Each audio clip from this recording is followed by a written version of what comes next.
기도하겠습니다. 하나님, 오늘의 삶이 하나님 안에서 복되고 하나님의 은혜가 넘치는 귀한 삶이 되기를 소망합니다.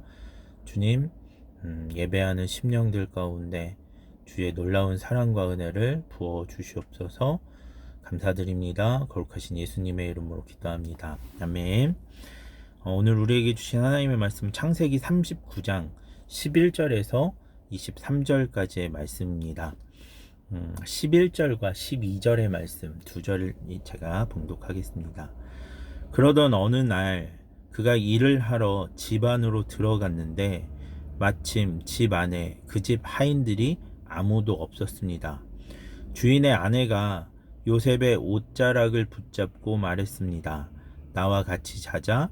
그러나 요셉은 뿌리치며 옷을 그녀의 손에 버려둔 채 집 밖으로 도망쳤습니다. 아멘.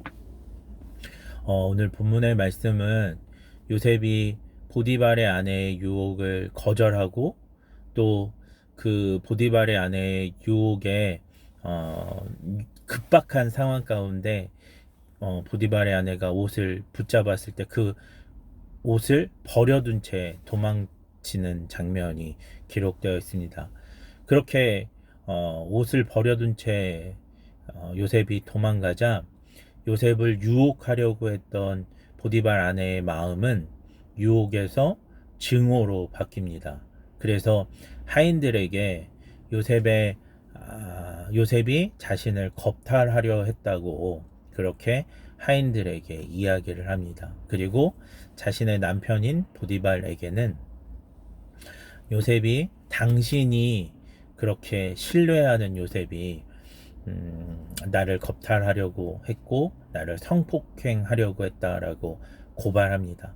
그 결과 요셉은 이 보디발의 아내로 말미암아 감옥에 갇히게 되었고 요셉의 죄수 생활이 시작되었다라고 하는 내용이 오늘 본문의 내용입니다. 오늘 말씀을 통해서 우리는 요셉이 하나님 앞에 거룩한 삶을 살려고 애를 썼고 또 하나님과 함께하는 삶을 사는 그런 인생이었지만 그런 인생 가운데에도 불의한 일이 생길 수 있다라고 하는 사실을 배울 수 있습니다. 사실 우리가 신앙생활 하면서 많이 듣는 이야기가 예수님 잘 믿으면 복 받는다 하는 모든 일이 잘 된다라고 하는 이야기를 많이 듣지만 실제로 우리가 예수님을 잘 믿어도 이처럼 어려운 일이 생길 수 있고 예수님을 잘 믿어도 우리의 인생 가운데 우리가 기대하지 않은 일들이 생길 수도 있습니다. 이것은 우리가 인간으로 이 땅 가운데 살아가면서 어쩔 수 없이 겪어야 할 일입니다. 그러나 이런 일들이 생긴다고 할지라도 하나님이 함께 하시는 인생 또 하나님 앞에 거룩한 삶을 사는 인생 가운데 하나님의 은혜는 분명히 있다라고 하는 사실도 오늘 본문에서 이야기해 주고 있습니다. 우리가 잘 믿어도 불행한 일이 생길 수 있지만 그 불행 가운데서도 하나님은 하나님의 사람들에게 하나님의 은혜를 베풀어 주시는 것들을 오늘 본문의 말씀들 통해서 확인할 수 있습니다. 그 첫 번째 은혜를 확인할 수 있는 장면은 무엇이냐면 보디발이 요셉을 죽이지 않고 감옥에 가두었다라고 하는 사실입니다. 당시 고대 사회에서는 이웃의 아내를 범하려고 성폭행하려고 했던 사람이 그 죄가 드러나면 그 사람을 사형시키거나 거세시키는 것이 고대 근동사회의 법이었습니다. 다시 말하면 지금 요셉은 보디발의 아내를 성폭행하려고 하는 그런 누명을 썼을 때 이 요셉이 당해야 할 처형법은 무엇이냐면 사형을 당하거나 거세를 당하는 법이었습니다. 그러나 오늘 보디발은 그 아내의 이야기를 듣고 분노하면서도 또 그를 성폭행범으로 그렇게 죄가 있다고 유죄 선언을 하면서도 요셉을 사형에 처하거나 거세하는 처형을 하지 않습니다. 그를 다만 감옥에 가둡니다. 이것을 통해서 우리는 요셉이 하나님의 은혜를 입었다고 하는 사실을 기억할 수 있습니다. 하나님이 보디발의 마음 가운데 요셉을 향한 어떤 믿음, 또 아내를 향한 불신 등에 대해서 한번 생각할 수 있는 그런 마음을 하나님께서 보디발에게 주셨습니다. 그래서 보디발은 당시 법을 너무나 잘 아는 그런 왕의 그 근위 대장이 요셉을 사형에 처하거나 거세시키는 그런 처형을 하지 않고 오히려 요셉에게는 가벼운 처형인 왕의 감옥에 그를 가두는 정도로 이 일을 마무리합니다. 그러니까 보디발이 그런 생각을 하지 않았으면 도저히 일어날 수 없는 가벼운 처형이 요셉에게 이루어졌음을 오늘 본문을 통해서 우리는 확인할 수 있습니다. 이것이 어떻게 가능했냐?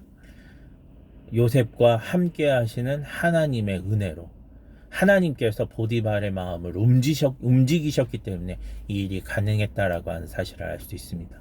두 번째는 무엇이냐면, 요셉이 감옥에 갇혔을 때 그 간수의 마음에 그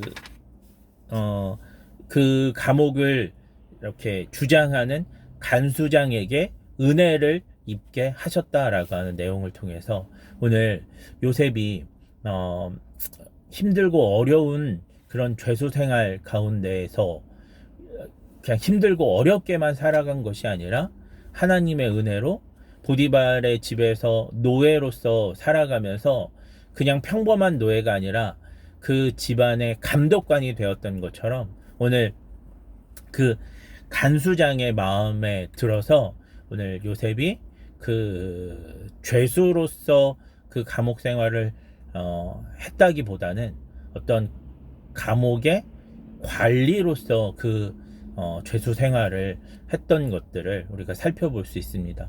이처럼 하나님은 요셉이 하나님과 함께하는 삶, 하나님의 은혜를 구하는 삶을 살았던 것을 기억하시고 요셉의 불행 중에도 요셉이 더 불행하지 않도록, 또 요셉이 불행 중에도 살아갈 길을 그렇게 허락해 주시며 그 가운데서도 형통한 삶을 살아갈 수 있도록, 살아낼 수 있도록, 은혜를 받는 삶을 살아낼 수 있도록 역사해 주셨던 것들을 오늘 본문의 말씀을 통해서 우리가 살펴볼 수 있습니다. 그렇습니다. 오늘 요셉은 하나님 앞에 거룩한 삶을 살았고 그 거룩한 삶의 대가로, 하나님의 상으로 오늘 그 요셉은 불행 중 하나님의 은혜를 입는 그런 귀한 삶을 살아내게 되었습니다. 요셉의 형들에 의해서 요셉의 옷이 벗겨지고 노예로 팔려갔을 때에도, 또한 보디발의 아내에 의해서 요셉의 옷이 벗겨지고 감옥에 갔을 때에도 요셉의 그 삶은 완전히 무너지지 않았고 하나님의 은혜와 하나님의 도우심과 하나님의 인도하심으로 말미암아 새로운 은혜를 경험하는 삶을 살아내게 된 것입니다. 오늘 말씀을 좀 기억하면서 오늘 저와 여러분이 어디에 있든 또 어떤 상황에 처해 있던 간에 하나님 앞에 정직하고 거룩한 삶이 하나님의 복을 반드시 받는다. 내가 불행할 수는 있어도 그 불행 가운데 완전히 무너지지 않는 하나님의 은혜, 그 가운데서도 솟아날 길을, 소생할 길을 허락해 주신 하나님의 은혜를 경험할 수 있다라고 하는 이 말씀을 기억하면서 오늘 요셉의 그 소생, 요셉의 회복, 또 요셉에게 하나님이 허락하셨던 은혜를 경험하는 저와 여러분이 되기를 주님의 이름으로 축원합니다. 기도하겠습니다. 하나님, 예수님 잘 믿어도 어려움 당할 수 있음을 배웠습니다. 예수님 잘 믿어도 불행이 찾아올 수 있음을 배웠습니다. 그러나 그러한 어려움, 그러한 불행 중에도 예수님 앞에 바로 선 귀한 영혼들 가운데에는 하나님의 은혜가 끊이지 않음도 오늘 말씀을 통해서 배웠습니다. 하나님, 오늘 우리 가운데 그러한 하나님의 은혜, 우리를 소생하고 우리를 새롭게 회복시켜 주시는 그러한 하나님의 은혜를 경험할 수 있도록 역사해 주시옵소서. 감사드립니다. 거룩하신 예수님의 이름으로 기도합니다. 아멘.